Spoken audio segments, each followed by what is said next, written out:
नमस्कार दोस्तों, फिर से एक बार स्वागत है आप सबको हमारे चैनल मोटिवेशनल मोमेंटम में। आज हम फिर हाजिर हुए हैं एक नई जानकारी लेकर। तो चलिए इसे शुरू करते हैं।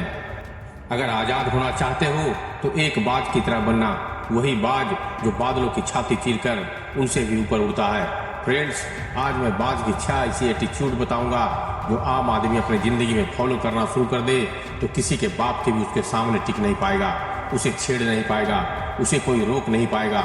लेकिन उससे पहले सुनते हैं कि एक बाज क्या कहता है कि मैं एक बाज हूँ।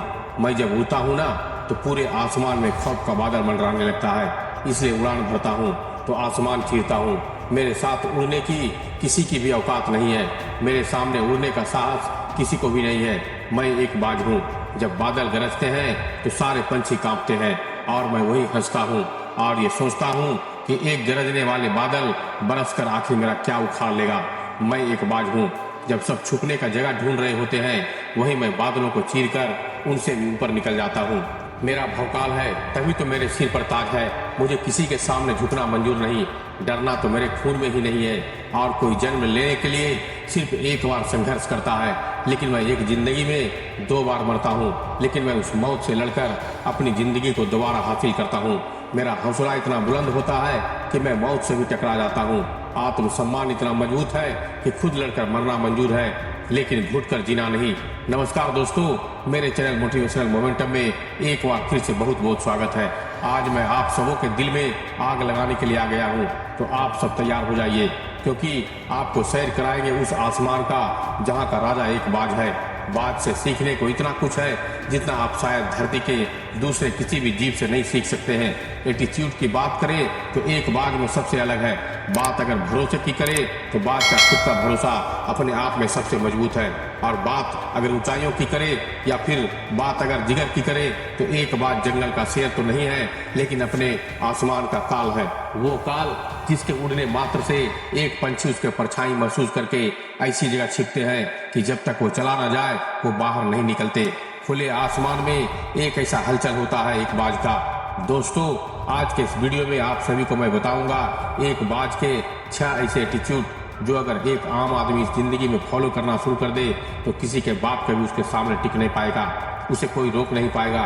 तो चलिए जानते हैं attitude number 1, nature of being a peak. बाजों में एक फितरत होती है कि उन्हें शिखर पर रहना है। शिखर पर पहुंचने के लिए चाहे कितनी भी चुनौतियों से उन्हें टकराना पड़े, वो टकरा जाता है। ऐसी फितरत जिस प्राणी में मिले, चाहे जिस भी इंसान में मिले, वो सब शिखर पर पहुंचते हैं। बाज भी उन्हीं में से एक होता है। वो चाहता है और उम्मीद रखता है कि उसका अपना इलाका आसमान है, और इस खुले आसमान में अगर किसी को है शिखर पर विराजमान होने का तो वो एक बाज के अलावा कोई भी नहीं है। जब तुम्हें क्लास में दूसरा या तीसरा स्थान आना पसंद ही नहीं होगा, चीड़ होगी, तुम्हारे सिवाय कोई और टोक कर नहीं पाएगा। लेकिन वो अंदर से फितरत झलकनी चाहिए कि साला उड़ना है तो सबसे ऊंचा उड़ना है, और यही फितरत एक बाज की होती है। Attitude number 2, they know there standards. कभी बाज को कौवों के झुंड में उड़ते नहीं देखा होगा। ये खास तमाचा उन लोगों पर है जो अकेले रहने से डरते हैं, चाहे कोई साथ रहे या भाड़ में जाए। तुम्हें अपना स्टैंडर्ड मालूम होना चाहिए। बाज अकेला रहता है, खामोश रहता है, लेकिन फिर भी आसमान पर उसी की हुकूमत चलती है।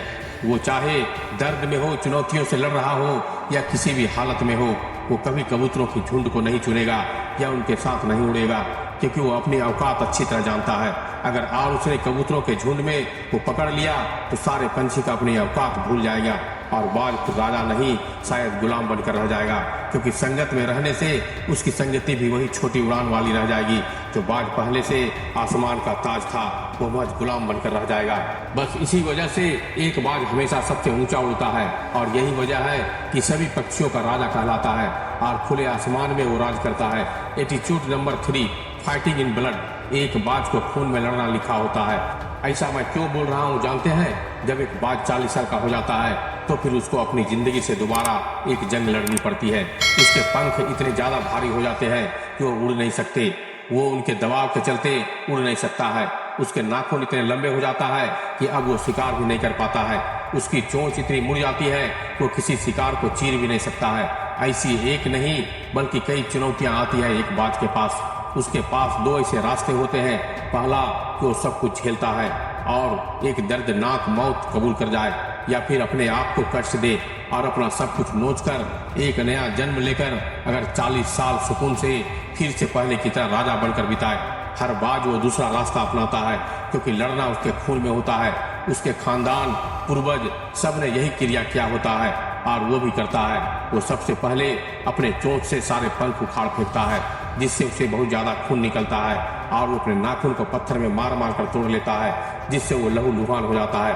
अपने हर अंग को वो नया करने के लिए काफी कष्ट सहता है, लेकिन ये आसान नहीं होता है कि पिछले 6 महीने में वो अपना नया पंख, नई नाखून, चोंच मिलती है और वो फिर अपनी नई जिंदगी दोबारा जीनी शुरू करती है। इसलिए दोस्तों, लड़ने से कभी नहीं भागना। लड़ाई एक नई जिंदगी, इज्जत और नया किरदार देती है। Attitude number 4, final focus the end. अगर बाज को अपना शिकार करना होता है फिर वो किसी चीज के लिए नहीं रुकता, लेकिन इस सब में उनका जो फोकस होता है ना, उसमें गौर करना। इससे आप और हम अपनी असल जिंदगी में मुहावरे के तौर पर इस्तेमाल करते हैं। वो है कि नजर हो तो बाज जैसी। गाड़ी चलाते वक्त भी हमें बाज की तरह नजर रखनी होगी। कोसों दूर से अपने शिकार को देख लेता है, चाहे कितनी भी दूरियां हो, धुंध हो, काले बादल हो, मौसम खराब हो, लेकिन उसकी नजर कभी नहीं फिसलती है। उसकी पहली नजर ही आखिरी नजर बन जाती है और बस उसे एक बार नजर पड़ जाना चाहिए शिकार पर, बस उसका खेल खत्म। अब चाहे कुछ भी हो जाए, बाज अपनी नजर से नहीं भटकने वाला। वो तब तक 1 सेकंड के लिए भी नहीं भटकेगा जब तक वो अपने शिकार को अपने जकड़ में न कर ले।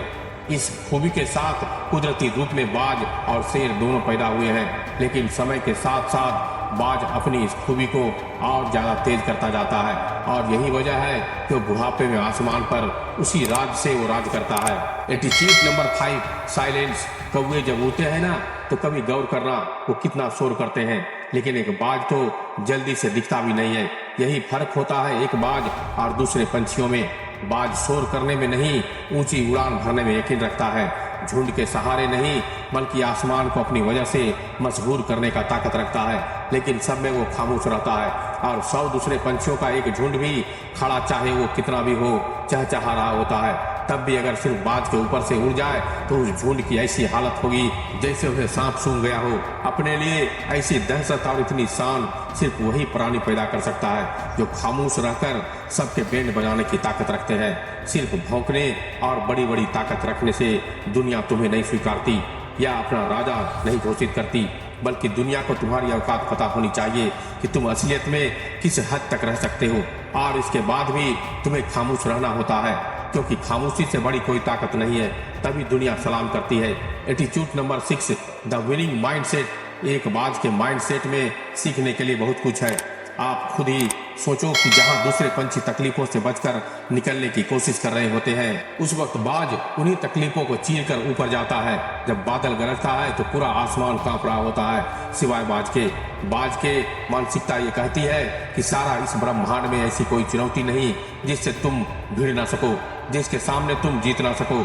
अगर तुम्हारी मानसिकता नहीं सुधरेगी, हमेशा घुट घुट कर जीने के बजाय अपने हिसाब से जीने की, बिंदास जीने की, तब तुम्हारी जिंदगी में कुछ भी खास नहीं होगा। हाँ, जब तुम अपना एटीट्यूड बदलते हो, अपनी मानसिकता बदलते हो, उस वक्त हो सकता है तुम्हारे कई बड़े बड़े पहाड़ जैसे चुनौतियां सामने खड़ी हो जाए, लेकिन अगर तुम पीछे नहीं हटोगे तो मैं लिख कर देता हूँ वो चुनौतियां खुद दम तोड़ देंगी, तुम्हारे सामने झुक कर जाएंगे और तुम उन चुनौतियों को ऊपर से लांग कर आगे निकल जाओगे। इसलिए मानसिकता डरने वाली नहीं होनी चाहिए, लेकिन हार मान लेना बहुत गलत बात है। और दुख की बात यह है कि आज 80% से भी ज्यादा लोगों की यही डरने वाली मानसिकता है, जिस वजह से उन्हें गुलामी मंजूर हो जाती है, लेकिन अपने हक की लड़ाई नहीं। लेकिन ऐसे कब तक जियोगे गुलाम बनकर? 100 साल तक काटने और रोने से अच्छा है एक बार अपने अंदर उस मानसिकता को लाओ जिस मानसिकता के साथ बाज एक ही जिंदगी में 2 जीवन जीता है। वो सिर्फ पूरी जिंदगी एक राजा की तरह, एक नवाब की तरह जियो, बिना करे, बिना हिचके, बिना हारे और बिना झुके। अगर ये वीडियो पसंद आए या दिल में आग लगी हो तो वीडियो को लाइक कर दीजिएगा, अपने दोस्तों के साथ शेयर कीजिएगा और अगर मेरे चैनल से जुड़ना चाहते हैं तो मेरे चैनल को सब्सक्राइब कर लीजिएगा। तो मिलते हैं एक और ज्ञान भरी बातों के साथ, तब तक के लिए धन्यवाद।